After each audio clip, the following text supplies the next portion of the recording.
Hi, I'm Richard Lim, CEO of Retail Economics. It's difficult to overstate the significance of the shift towards online. And even prior to the pandemic, the pace of behavioural change was already catching many retailers off guard. It was only about 12 years ago that the first iPhone was launched, and at this time, about 5% of sales were online for the retail sector.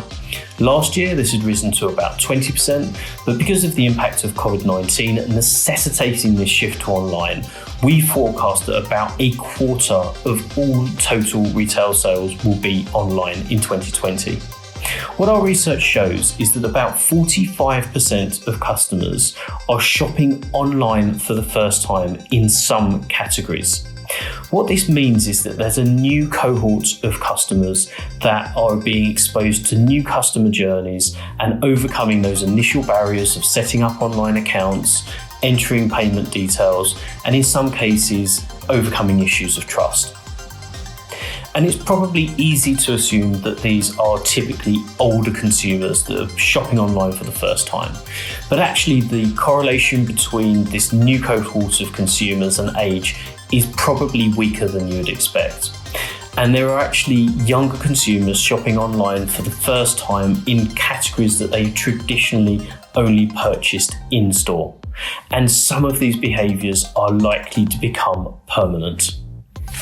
And rather than age, this new wave of online shoppers are probably better labelled slow adopters in society. And what this means is it represents a significant opportunity for retailers to reach out to a new customer base and form new relationships.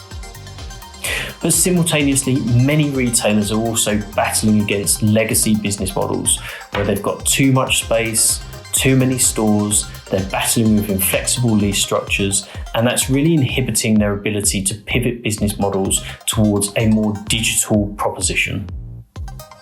And even prior to the pandemic, we estimated that there was about 20% too much space in the retail sector that's likely to come out of the market over the next 10 years. But what's happened is that Covid-19 has accelerated this shift, and it's likely to happen at a much faster rate. Retailers will need to preempt these changes in the market and restructure businesses if they are to thrive in this new normal that's about to emerge.